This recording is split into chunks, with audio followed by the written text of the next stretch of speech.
Ali Soleil, and I'm thrilled to bring you the first of a monthly series of interviews with women who themselves claim to be sensitive and who would describe themselves as introverted.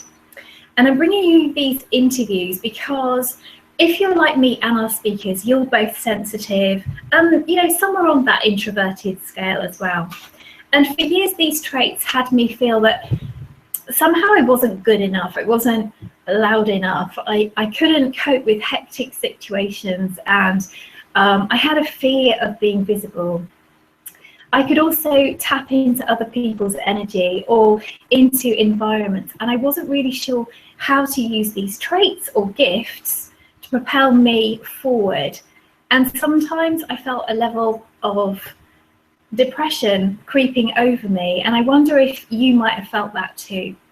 So since I've learned how to embrace and see these traits as really positive and not wrong, I help them in my work to help other people to get, to feel better, and it helps me in my work. So I recently felt a calling to bring forth other women who would also describe themselves similarly, and who, like me, have created joyful lives.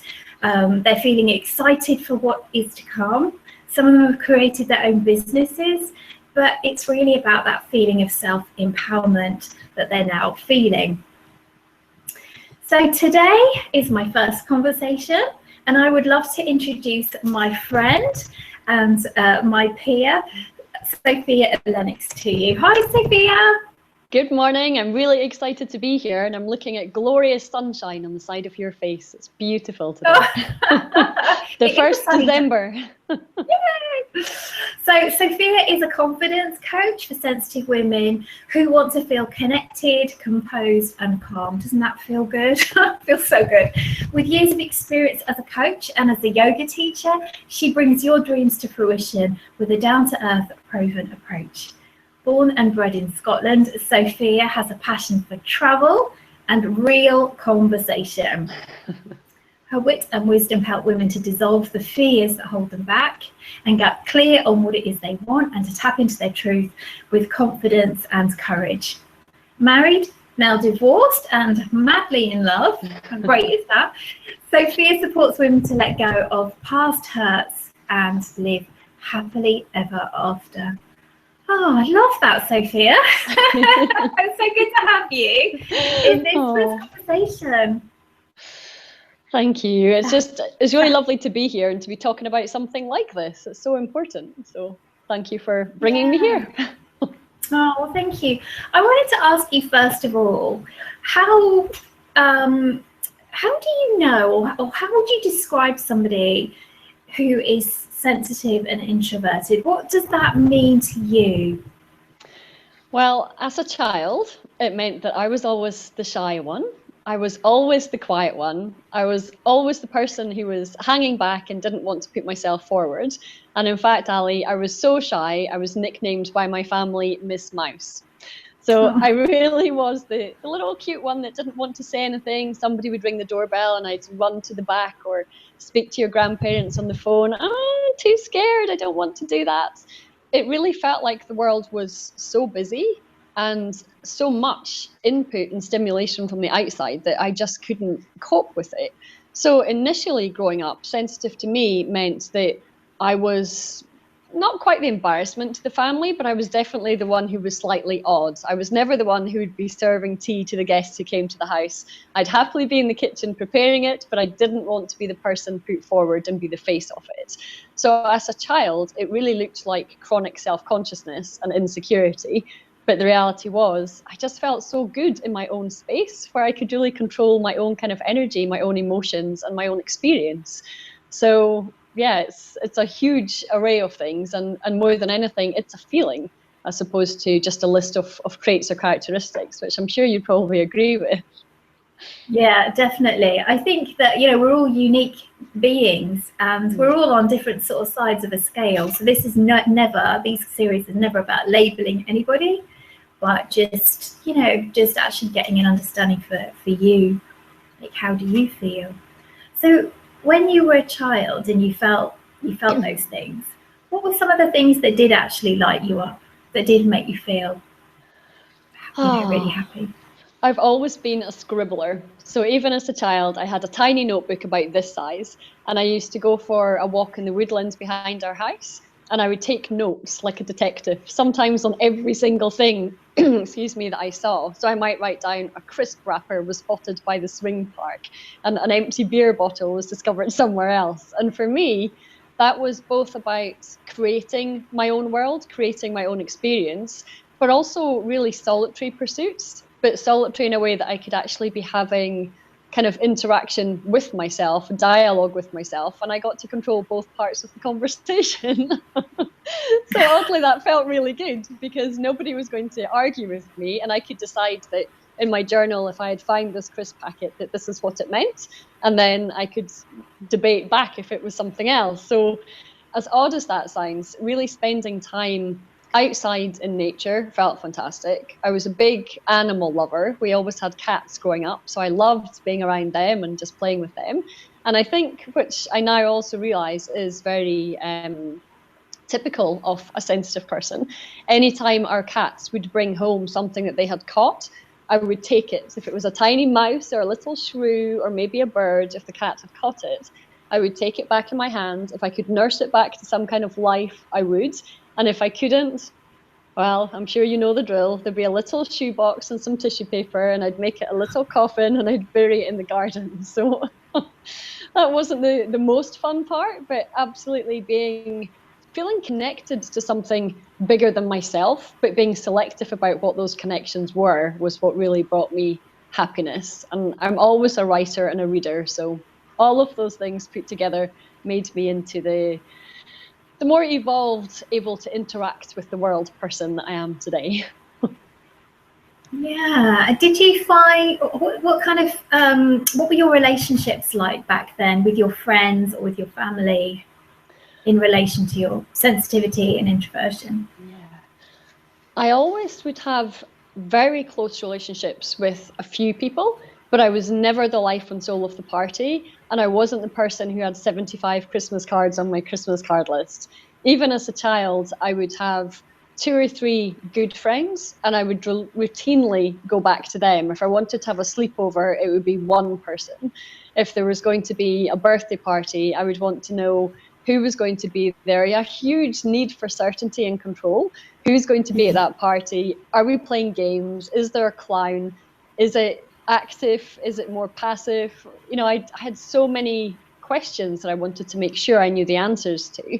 But whilst I didn't have multiple friendships and lots of relationships, the ones that I did have were very, very close. So I've always been very close with my mum, very close to my dad, very close to my grandmother when she was alive.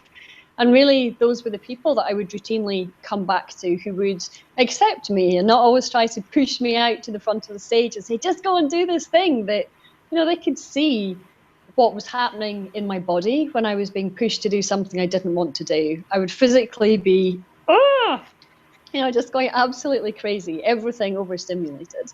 So they were very, very accepting of that. And I learned along the same kind of process to learn to love myself and to learn to love all those things that seemed strange and odd. It took me a long time to realize that being odd is okay.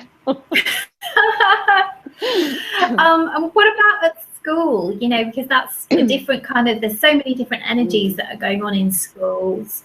So how did you find that? Were you like really super popular? Did you feel like you fitted in with lots of different groups? Were you on your own a lot? What was that like? Well, my schooling experience is probably quite unusual in the sense that until I was 8 years old, I went to quite a large primary school, well, normal size, 30 other students in my class. And then when I was in primary 4, so about 8 years old, my parents moved house and I moved to a tiny primary school, which everybody thought would be really supportive for me. It was a smaller group of people, but actually we had 20 pupils and 1 teacher for the last kind of 3 to 4 years of my primary education. So rather than feel that I suddenly thrived in that environment, I felt like everybody knew everything about me all of the time. And I really, really struggled. You know, primary school for me was a big bullying experience in a both as being a bully to myself, but also feeling bullied by everybody else around me. So primary school wasn't a particularly healing time as a child. I think it gave me a lot of insecurities, or certainly I created a lot of insecurities within myself during that time. But the friends that I had were good friends, and that was important. And to be honest, I retreated a lot more and preferred to be in my own company, because at that stage, I hadn't realised that it was okay not to be them. I still thought I had to be something different to be accepted and to be welcomed by them. But I also knew I didn't want to be like them. So I was in that real kind of, who am I? What am I? Even as a 7, 8-year-old, I knew that I wasn't what I was seeing around me, but I also didn't yet feel I had permission to be how I felt on the inside, because that to me felt like I was broken and I definitely needed help, when I just needed to really understand myself and be in an environment that would help me thrive a bit more. So it was difficult, to say the least. And what about, when it came time to do tests or exams, or, you were being graded for something? How was that for you? Oh, traumatized. I know it's okay to laugh about it now, but at the time, I remember when I must have been 8 or 9 years old, we were learning fractions at school. And I would have an absolute meltdown. For 3 days running, my mum had to take me to school or take me home from school, because I was crying hysterically, hyperventilating, physically shaking. And it turns out I was really good at fractions, but I was learning something new. Because it was a small school, we were all being taught in one classroom. So there was only 3 other people in my class at that point, and we would all be standing up in front of the blackboard, and we would be being asked about the fractions and working out how to do it in front of all of the other pupils who were sitting in the room. So for me, that was an absolute button to hyperventilate, to cry, to have a panic attack, and to just get me out of here. The pressure of having to perform in front of people, it was really horrific. By the time I got to secondary school, my exam taking had developed pretty well, and actually I had 2 friends who then used to be physically sick on the day that they had exams. And by that point, I was somehow able to control how I felt already. And so I did well in all of my exams at secondary school and at university. But for me, it was always the public speaking, the being seen at the front of the class, everybody looking at you, listening to you. And even if I was getting things right, which most of the time I was, I'm so clever, then it would terrify me. I just remember the teacher would say, "Sophia, Lennox, you'll know the answer to this." And I'd go, "Oh, everyone's looking at me." I would just want the ground to open up and let me out. And then once you left education, how did you find things sort of moving forward towards where you are now? Tell us a little bit about the journey that you went on, and the traits. How did those play out for you? Well, that is the ironic part, because I've gone from not wanting to speak in front of people to graduating and starting a career in broadcast radio. So basically, I went from, I don't want anyone to look at me or anything, to here I am with a microphone, reading the news to 130,000 people, and also to going out with a microphone and interviewing random people in the street and feeling okay with that. So what I find is that although I was sensitive, although I was definitely introvert for a lot of the time, people really find it easy to connect with me. And I know that one of the sensitive traits is that you can communicate at many different levels. You receive information at many different levels. And so because you have all of the stimulation coming in, it's very easy to become a natural communicator. You have 5 times the input coming from all these different sources throughout the day. So I really find it easy to build connections with people. I could go out with a microphone, and within 1 minute, I would have somebody telling me their absolute life story with, nothing held back. They would just be ready to go with it. So that part was really, really good. It really supported me in my broadcast career. The downside of that was that I was also a news reporter. And so I had all of this bad news coming into my information system on a daily basis. And it took me just over 5 years to say, I don't want to be accessing that bad news every day. I don't want it in 2 earphones, and I don't want to see all of this, bad stuff that's going on in the world. I know it's there, but obviously that was my focus at that point, was to go and look for it. and there was so much more to create. So for radio, it was both a blessing and a bit of a curse. And then, oh gosh, there's so many things that it's hard to choose. I got married and I moved to Cyprus with my then husband, and then I lost myself completely. So it took me quite a journey to get back to where I am now, to rediscover the parts of myself that had got lost and pushed away.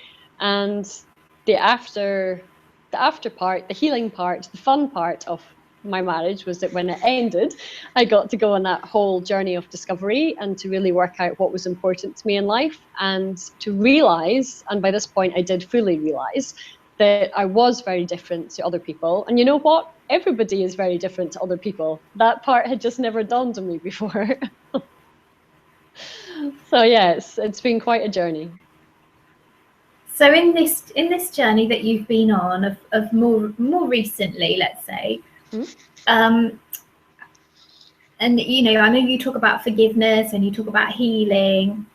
How have you sort of accepted and really, you know, fallen in love with yourself, fallen in love with your life, and what have you done? You know, how are you using your traits to support you now?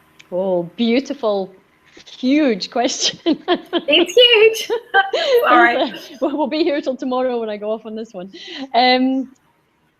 How have I supported myself to really fall in love with myself? It took a lot of self-inquiry. I am a writer, as I said. I also do some freelance writing. So I would find myself journaling page after page after page of just feelings, thoughts, feelings, everything that came up for me. Then I would start to really ask myself questions, work out what it was that was upsetting me, what it was that was feeling really good about something.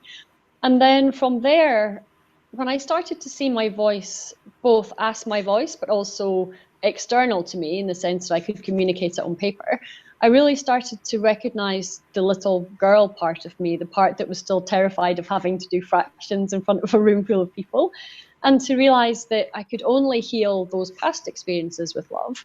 I could only heal the parts of my life that I didn't like with love and with forgiveness and being able to move forward. And so that looked like letting go of everything at that point in time that really didn't serve me. Now, when I say letting go of everything, I also mean giving one of the houses that we owned back to my ex-husband, telling him he can take the car, packing up my house, putting all my belongings into my parents' garage, deciding that the part of me that then went to work in a 9-to-5 job was no longer the part that I wanted to embrace, getting rid of my own car and disappearing to Nepal for 8 months, where I worked as a volunteer for a charity, and then to India, sorry, it was the other way around, India and then Nepal, where I did my yoga teacher training. So there's been many, many hours sitting on meditation cushions, many hours being completely anonymous. I don't know about you, but as a sensitive person, there's something about complete anonymity that I absolutely love. It's just such a huge feeling of freedom. So whenever I travel, just being able to hop off a plane somewhere and think, nobody here knows anything about me at all. And every single day is a chance to reinvent, to play the edges and just feel a little bit different. And also that feels really good when you have a really strong grounding of who you are and what makes you feel good anyway. So it's just been a massive journey. Lots of introspection, lots of time outdoors, lots of talking. It's been amazing. Yeah, that is amazing. It's hearing you talk about that's making me think of Elizabeth Gilbert, you know, when she in Eat, Pray, Love, when she decided to go off and, you know, pray and just, you know, and I think for many of us there comes a time when that feels like a really important thing to do. Also, that shows, you know, real bravery as well to, you know, just to get out and, you know, put your, you know, you said that certainty is really important to you, but to put all your stuff in your parents' garage and just kind of like just to go. Where did you get that strength from to make that decision? Oh, well, that's the really bizarre part, because up until that moment, I had been terrified to go anywhere on my own other than into the local town centre. And even when I went to university, the thought of getting back onto a train or a CityLink bus and travelling 200 miles within the UK was terrifying to me. But I absolutely knew, with just more conviction than I think anything before, that part of me has to go. I have to dissolve that part if I'm going to go out and create a life that really excites me and makes me feel that I'm alive and that I am connected to something that's more than just me. And when I thought about what a future would look like, where I never left the UK on my own, or I never did anything on my own, and I just stayed in Scotland, in England, and just hung around doing something that felt safe and okay, that absolutely terrified me. And at the point that I gave up my corporate career, so many of my colleagues were saying, oh, but you have no idea what you're going on to next, and how will you make any money, and you're throwing away a career and a pension plan and everything else. And I remember in that moment knowing that while certainty was important, the certainty of being in that job scared me way more than the uncertainty of creating a life full of possibility and full of things that made me feel really excited.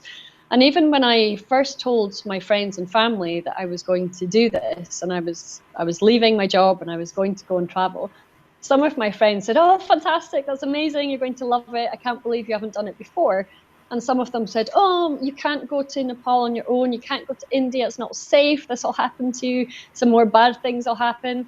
And in a way, the more that people told me that there was bad things that were going to happen, or that I shouldn't go on my own, the more determined I was that I was 100% going on my own. And you know, the really bizarre and lovely part to all of that story is that with my trip to Nepal, I knew I wanted to do some kind of volunteering. I knew I wanted to do something with children. I didn't know what, I didn't know how. And I sat one Friday night with a large glass of red wine in my hand, and I typed into Google, giving it all up and volunteering abroad. And the first website it came up with was a charity called My Small Help. And so I got in touch with them, and I then had to make a phone call to discuss going to Nepal and how that would work. And the man who is in my life for the rest of my life, the absolute love of my life, who I am crazy in love with, was the man that I made that phone call to 5 years ago. Wow. No, that's just completely random. He just happens to have been one of the co-founders of the charity. And so I had a conversation with him back in 2010 about coming to Nepal to come and do this work. And we didn't even physically meet until this year. So it just goes to show that when you actually take that leap of faith and say, I'm going to do something I've never done before, I'm going to pack everything up and I'm going to go to Nepal, I'm going to go to India. And in a really roundabout way is taking me right back to the man who I know that I'm meant to be with. So that fear was definitely worth overcoming. Yeah, that's really beautiful. And you mentioned there about, you know, knowing that there's something greater than yourself out there. So I'm guessing you're talking there about spirituality, the universe. Absolutely. Yep. So all of it.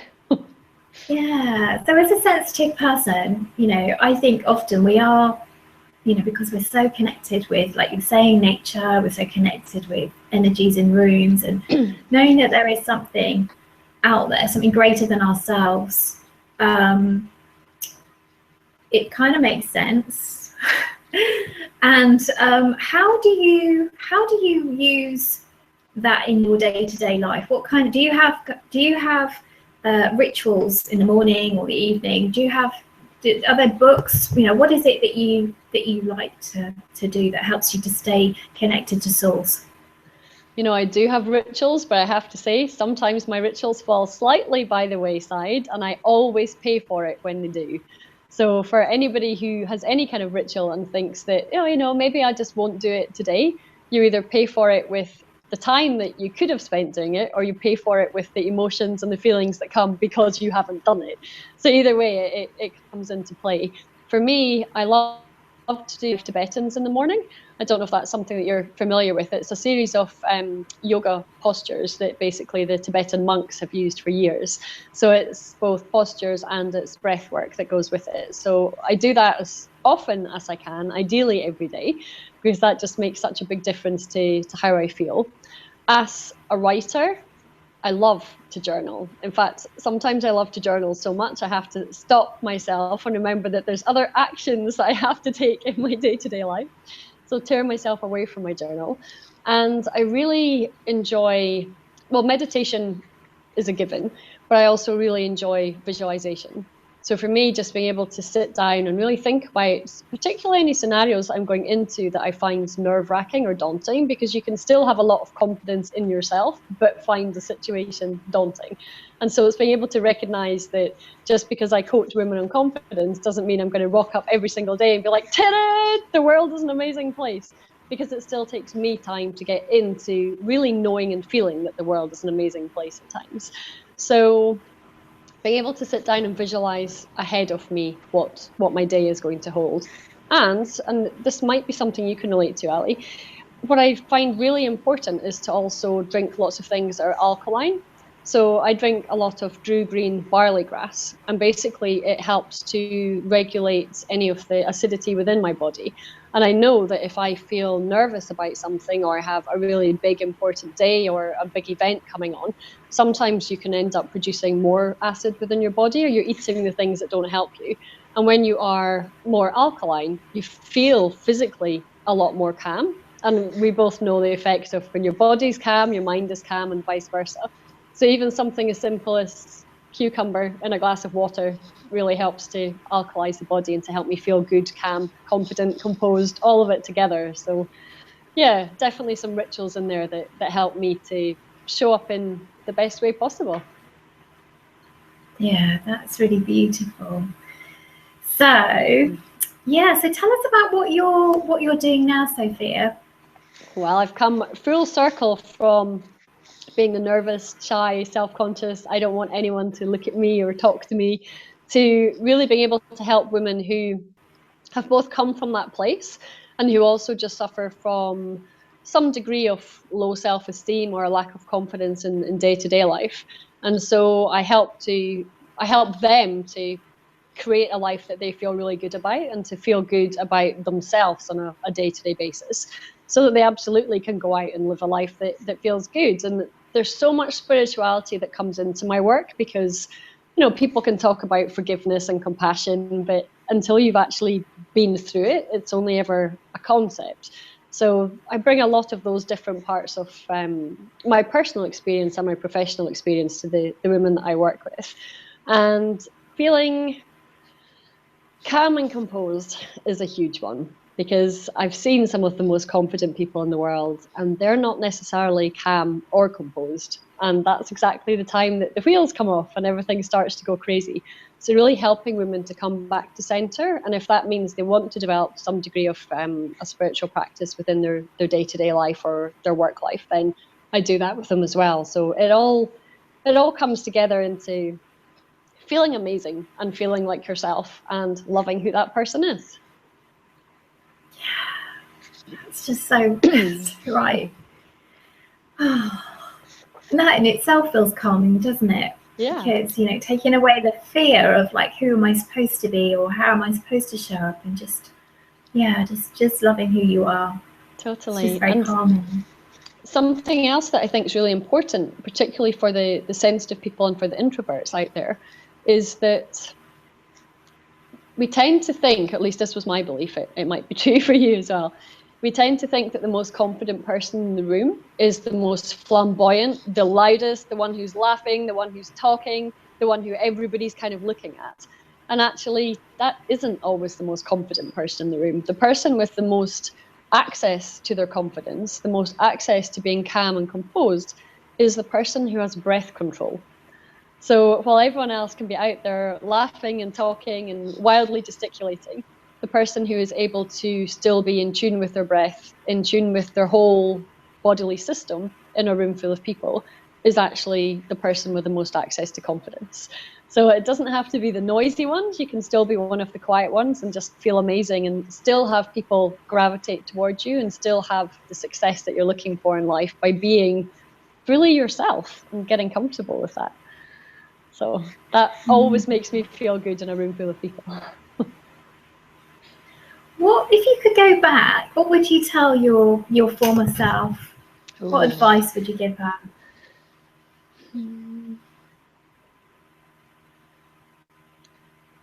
I would really want to let her know that she was perfect as she was, and that one day everything that she'd ever gone through that felt painful or hurtful was going to help other people not have to go through the same thing. So I think that would be hugely important. And more than tell her anything, I would really want to just hug her, like really, really hold her. Again, this is part being sensitive and part just being what makes of me, is I absolutely love touch. So the most soothing thing in the world can just be sitting and stroking your arms if it all feels like it's going a bit crazy, going for a massage, or just having somebody gently stroke your hair. All of those things feel amazing to me now. And so as a child, more than telling her anything, it would just be have lots of hugs. Really let yourself be soothed by that experience. So yeah, lots of hugs and lots of love. They cure everything in the world. Absolutely.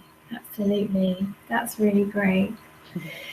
So if the lovely ladies that are listening now would like to stay in touch with you, Sophia, how could they do that?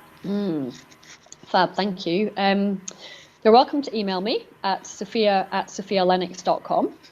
And also, talking of feeling calm, composed and confident, I have created some beautiful colouring in mantras, which I will show you here. Can you see that nice and clearly? Miracle mantras. And these mantras are for colouring in. So they have nice affirmations that go with them. This is obviously, here's one I did earlier. Always wanted a blue Peter Roman alley. So here's one that I did earlier, but yes, the other ones are blank, and they all have something nice in the center that's going to give you confidence, feeling composed. More than anything, just give you the space. I mean, my mind has always been so incredibly active that to be able to sit and do something like this really helps me to create that space in my mind. So what I'll do is forward you the link for that, and then if you could share it when this goes out, that would be fantastic. And then the ladies can sign up and they'll be a member of my community, and this will get sent out to them straight away on email, so you can get your colouring pens out and feel confident, calm, composed, beautiful. Oh, that's lovely. I often find that, when you take time to colour in or doodle or any kind of creative activity, it takes you off into another realm, really, doesn't it? It takes you away from the fear, and it puts you into this really beautiful bubble of creativity and connection. And sometimes it's then that you're really soothing yourself or getting the best, downloads of inspiration that come to you. So they sound really beautiful, Sophia, and I look forward to doing my own colouring in. Thank you. You're welcome. They're lots of fun, I can tell you. So if anyone's looking for me and I'm not answering the phone or emails, I'll be colouring in or journaling. Yeah, beautiful. That's really beautiful. Well, let's wrap this this first interview up. So I just want to say a really big thank you to you, Sophia, for sharing with us so beautifully, so honestly about your journey to where you are today. And I trust that for those of you that are watching and listening, that you'll be able to take some of the nuggets. So you'll have some, yeah, I get that, or that resonates with me. I've been there. I remember feeling that way too. And if that is how you're feeling, then look at Sophia's journey. Look where she is now. She's in this space that she was dreamt of, and she's created that for herself. And whatever, whether we're introverted, whether we're sensitive, we do have the power to create what it is that we want for ourselves. So use your traits and see them as your blessings, and they help you with your inner guidance to let you know what it is that's right for you. So trust in yourself. So thank you so much, Sophia. Thank you. Lovely to be here. And we're going to sign out now. So there'll be another interview next month, which I will bring to you. So lots of love to everybody. And as this one's going out just before Christmas, I want to wish everybody a very happy Christmas and an amazing 2016. Lots of love to everybody. Bye.